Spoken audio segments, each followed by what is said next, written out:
Welcome back to Flying with Tom T. Today the plane arrives and I get to see what I actually bought. I get a pretty big piece of luck and deal with looking for a new home for the little bird, as well as more paperwork. Fun stuff. On Tips and Tricks, we take a look at headsets and of course our cartoon segment, Off Course, to try and brighten your day. Let's get started.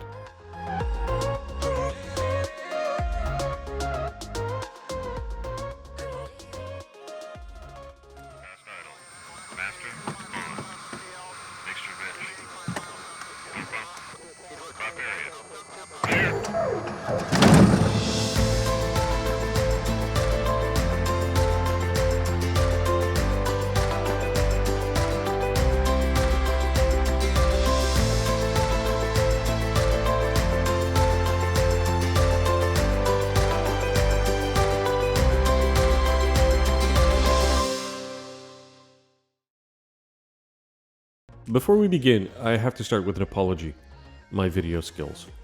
Before I picked up all the necessary camera equipment and practiced up a bit, I was making do with what I had. Unfortunately, most of this footage really can't be fixed, and it also can't be replaced, so some of this is going to look a little bumpy. When I said it was a low-time PPL in the first episode, I wasn't kidding. I only had 88 hours up to this point. 48 of that was private pilot trading, another 15 doing my night rating, half the rest was currency ride checks, and an occasional hop to do circuits or out to the practice area. The only cross-country flying I'd done were the two required for my license, and during the course they make you do your flight planning the hard way. Map and ruler, all the calculations by hand. I was in for a bit of a shock as to how it's done in the real world. I probably overstated my anxiety at moving up to a complex aircraft a bit in the first episode as well, but it was largely due to knowing that I had all of these firsts still ahead of me. Getting overwhelmed in the cockpit does not lead to good outcomes, and I wanted to throw in video producer on top of it all. So just for fun, we'll be keeping score of those little firsts as we run into them. When last we left the story, I was waiting for a nice day so that the seller could ferry the plane up from Welland to Oshawa. This was happening today, May the 29th. The first thing I had to arrange before the arrival was the pre-purchase inspection. This is where a big piece of luck happens. While chatting with other pilots and calling around for maintenance services and so on, I'd been asked 3 times if I had bought Wes's old plane. We'll introduce Wes in a few minutes. And when I said all planes have a history, this is part of that. But in this case, it's a good thing.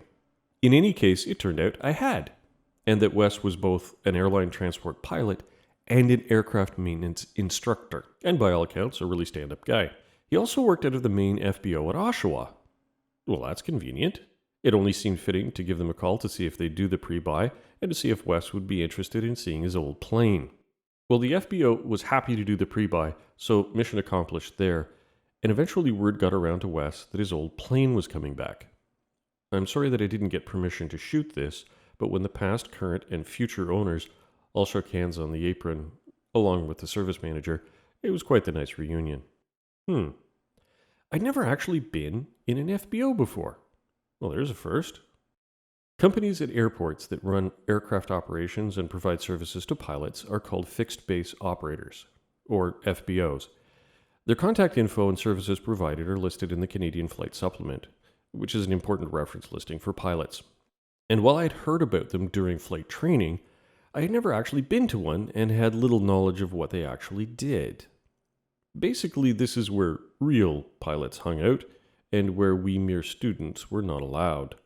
But I am a real pilot now, so I thought I'd check out what they did while I was there. The staff there was kind enough to run through the services they provide, which were extensive. They can arrange accommodations, ground transport, food, aircraft services, terminal facilities for passengers, as well as fuel and maintenance. A full-service concierge with, as you might expect, prices to match. Needless to say, the Baby Beach was the smallest plane on the apron, but it was also nice to get the champagne and caviar treatment. The second thing I had to arrange before I took possession was insurance. There are very few brokers who handle private aircraft, and while I searched online, it probably would have been faster just to talk to a pilot or two for a recommendation. Copa also has a partnering broker. The issue really ended up being how much it would cost. The hull value, my low time, and buying the highest of the 3 levels of insurance meant I was paying something just over 4,000 Canadian per year. Another ouch, but I guess not unreasonable. The other issue was that the company stipulated that I had to complete 10 hours of type training with a certified instructor. This presented a problem considering both COVID and the fact that the Sierra is not a common aircraft. Finding an instructor who knew the aircraft type would be difficult. So I asked if an ATPL who had previously owned the aircraft would be acceptable. Turns out it was. I only had to see if Wes was willing to train me. The inspection was done within 2 days. The list of items was longer than expected, but none were serious and all could be managed at regular servicing intervals. The next of which was the prop overhaul, which was due in 2 weeks. Next up was where to keep the plane, and the options are outside and inside. Cost and availability are the big factors. This, along with insurance and maintenance costs, were why I was looking at part ownership of an aircraft originally. These costs were seriously starting to add up. I had wanted initially to keep the plane at Oshawa, as I was most familiar with that field, but outside tie downs were not ideal, especially in winter, and cost around 200 Canadian per month. However, hangar spot, assuming you could find one, would be between $700 and $900. Listings at nearby Peterborough and Lindsay suggested hangar space might be as little as half that, but there was still the issue of finding one. I checked out the facilities at Peterborough. It had a nice terminal with a restaurant, a smaller FBO, fuel, and a couple of AMEs on the field. That was all nice, as well as the 7,000-foot runway that could handle jet traffic. That didn't hurt. The private hangars were new, and more were being built, so I figured the wait wouldn't be too long. So I arranged a tie-down and let Wes know about the new digs. Within a couple of days of the inspection, the previous owner and I got together and I traded him a check for the registration document, appropriately signed. In Canada, both the seller and buyer have to register the change of ownership, and this took a surprising 4 months for the change to be updated. Another gift from COVID. So, bought and paid for, insured, and a new home. But she still wasn't really mine. Not yet. I still have to convince Wes that I can fly her safely. And I only have 2 weeks to complete the 10 hours, which is a lot of flying for any private pilot. And here she comes, right on time.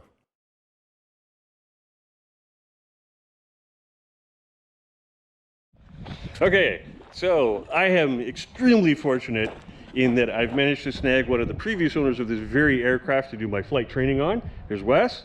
Say hello, Wes. Hello, everybody. I don't know, all of 10 people are going to watch this, I'm sure. But for the past few flights on rental 172s, I'd started using what is known as an electronic flight bag, or EFB. There are several of these on the market, but by far the most popular is ForeFlight. It is an application that provides maps, charts, checklists, performance calculations, weather, and other planning information, GPS, the list goes on. With an appropriate interface, it can even talk directly to the plane. But as good as these are, the Rental Flight Center insisted on us using hard copy checklists and filling out their pre-flight documents. But like all apps, you have to set it up properly, and this required several hours of transcribing the procedures and performance data from the pilot operating handbook for the plane into ForeFlight. And this was done before the plane arrived, so I was ready to use it from the first flight. So here was another first. Flight prep and checklists on an EFB. No more fumbling around with paper, even though I still had the hard copy as backup in the plane.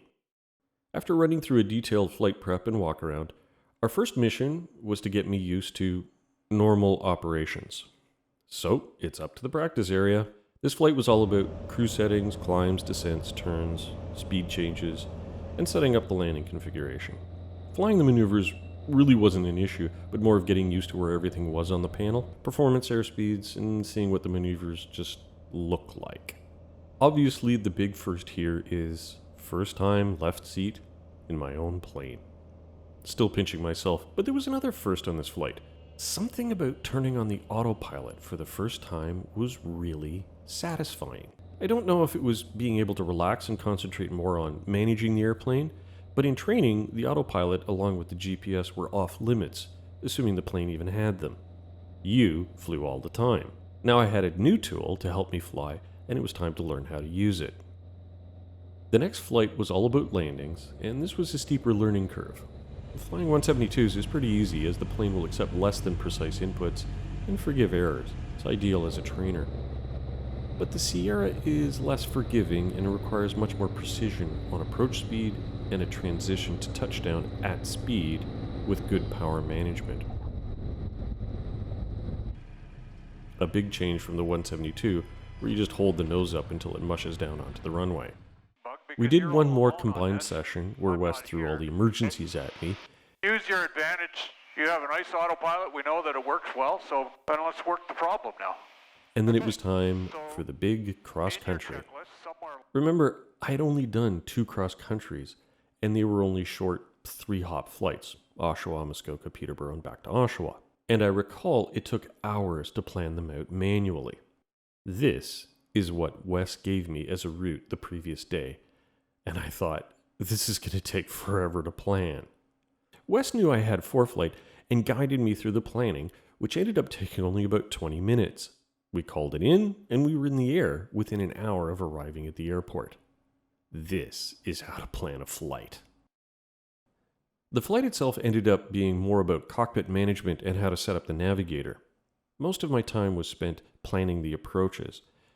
When I mentioned that I'd never used flight following, he got me to call up ATC for surveillance on the last leg. Couldn't have been simpler. Words can barely describe the difference in my flying knowledge and the confidence I had gained during that flight. The last flight was simple, but it was the special one. A couple of dual circuits, then first solo. I'd like to say that I nailed the first landing, but no. Had to go around. The second was a keeper though, and in the debrief, Wes reminded me again how important good decision making is. Better to burn a little more gas going around than bend the airplane.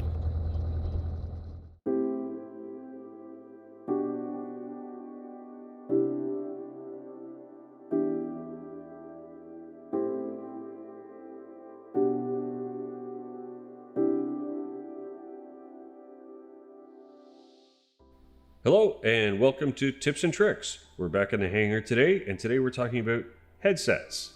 Now this is not a product review, so I'm not here to tell you what to buy, and I'm not going to go through features and details and what I think about this and that. So this is my collection of headsets, and I've got quite a number here.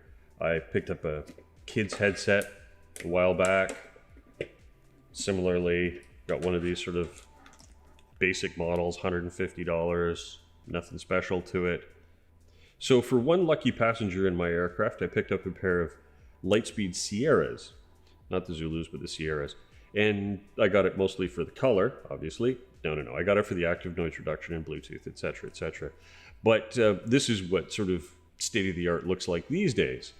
But if you'll notice in the headsets I've shown you so far, there's a similarity.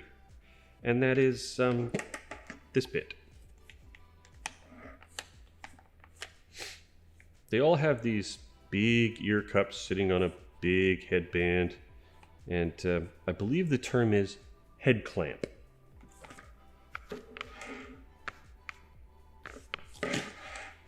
So one of the great things about these types of headsets is that they're very similar to your home stereo headphones. The electronics are the same. Even the 1/4-inch stereo jack is exactly the same. You could basically use them interchangeably. The only difference is your home stereo headphones are probably not designed to eliminate a whole lot of noise. But this technology has been around for 80 years, pre-World War II. And in fact, the microphones and the speaker specifications anyway, if not the actual types that we use, were based on radio telephone carbon mics. And that's why we have the kind of power supply to the mics that we have these days. And that's how all the standards got set. And they haven't changed in the last 80 years. We're still using the same specs, even though the equipment itself is much different.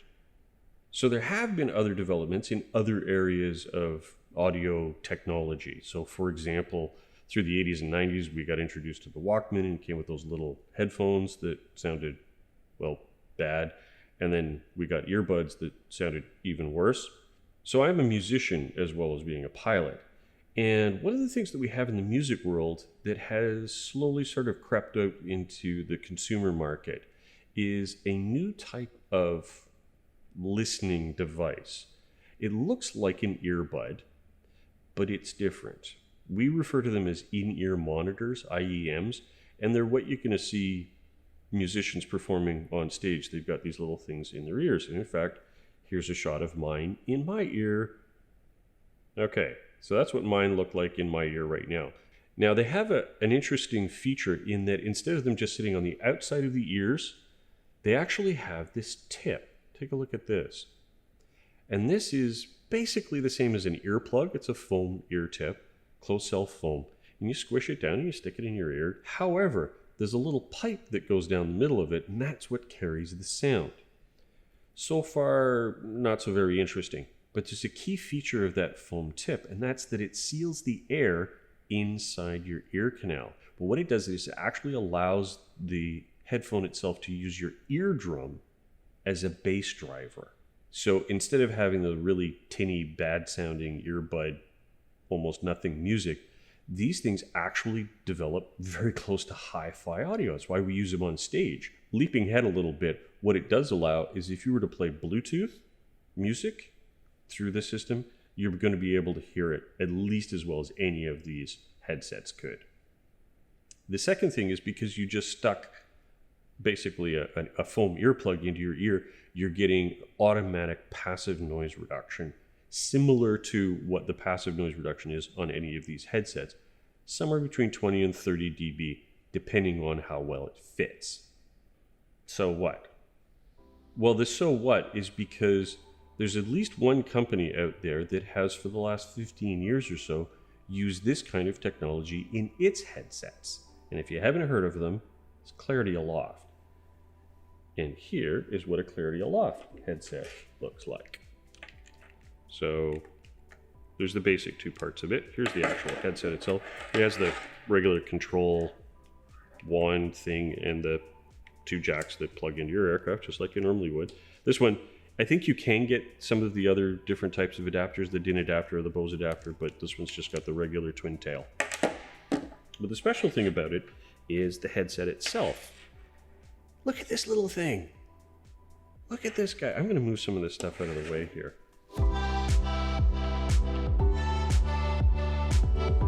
It's just a stiff wire, and you got the microphone at the end here that you would normally have. But instead of having the big cans on the side of your head, you know, clamping hard, you've got these little earbuds. Okay, I really shouldn't call them earbuds. They're in-ear monitors. They actually go inside your ear canal.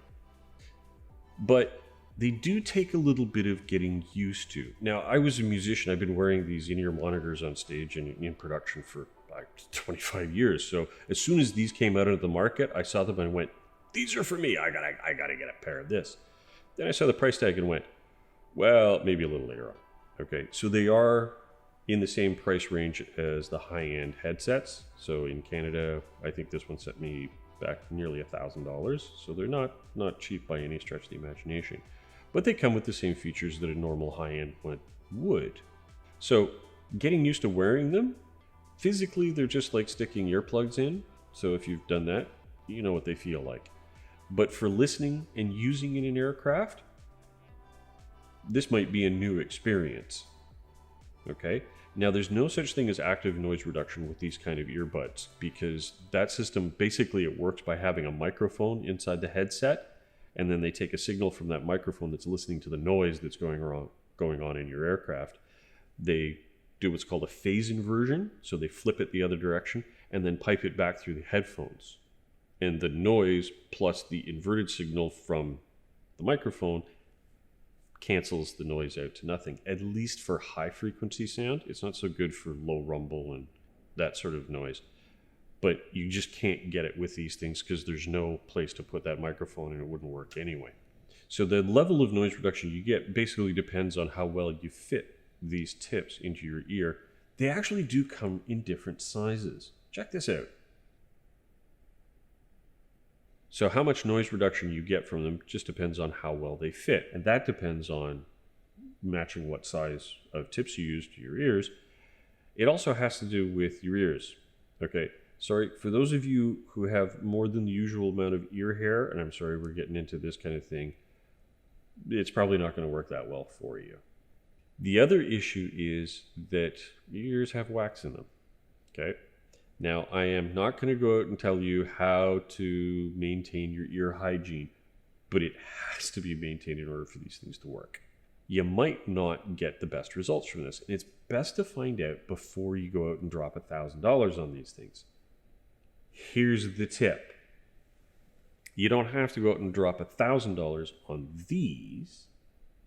You can go and drop $100 on this.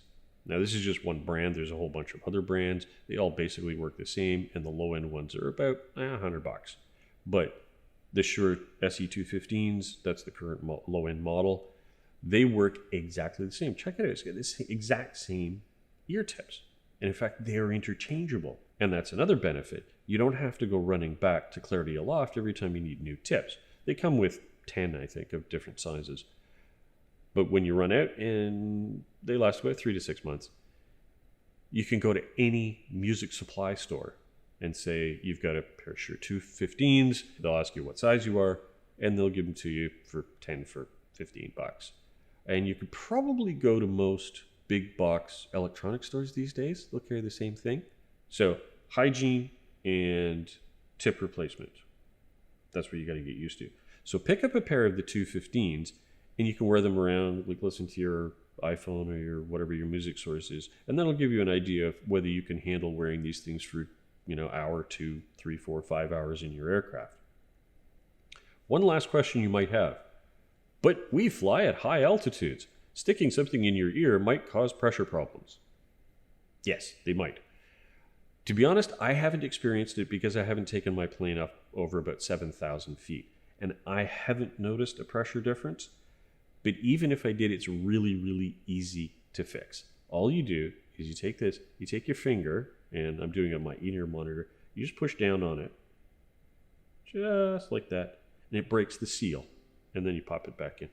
Do that on both sides, you're golden. It's that easy. So, if you were thinking about buying Clarity Aloft, or you are now thinking about it, and you're worried about dropping that amount of money, go buy a pair of 215s, check them out for a little while, and then if you don't like them, hey, you save some money. So before I go on, I'm going to take a minute just to tell you what I did when I couldn't afford the $1,000 plus. Originally, they were more expensive. So I actually went out, and I don't expect any of you to do this, because I have a little bit of electronics knowledge through my physics courses, and I do this sort of thing. I wondered if I could build my own. Well, it turns out I could. I went to an electronics store. I bought a $10 pager box, empty thing. There's a wafer board in here. I bought I think a $6 attenuation pot, 2 mini jacks. The most expensive part of it was I actually had to buy retail $70 the twin tail microphone and headset cord to go into this. I grabbed a dead pair of, I think they were Dave Clark's, I'm not sure. Grabbed the microphone out of that and the control chip. Wired the control chip in here. It was 5 solders, I think, to do it, plus the solders for the pot and the connectors. Done. And then, at the same electronics store, I went and bought, I think this is $15 generic, I don't even know what this was intended for, but it's just a little headset that goes on your head. Bought a little connector so this can plug into that, and stuck the microphone in here and rewired it. Like I said, I'm not expecting anybody else to go to this thing, but probably $200, $250, and I got pretty much the same thing. And if you'll notice earlier in this particular show, I was actually wearing this up until I started flying this aircraft, when I could actually go and afford the Clarity Aloft. And it worked great for 6, 7, 8 years. Actually, the only reason why I'm not using it right now is the clip is starting to come off, and I think there's a solder inside that's not so good anymore, but that's my story. So thanks for joining me on Tips and Tricks. I hope you found it at least informative, and hopefully it'll help. See you up there.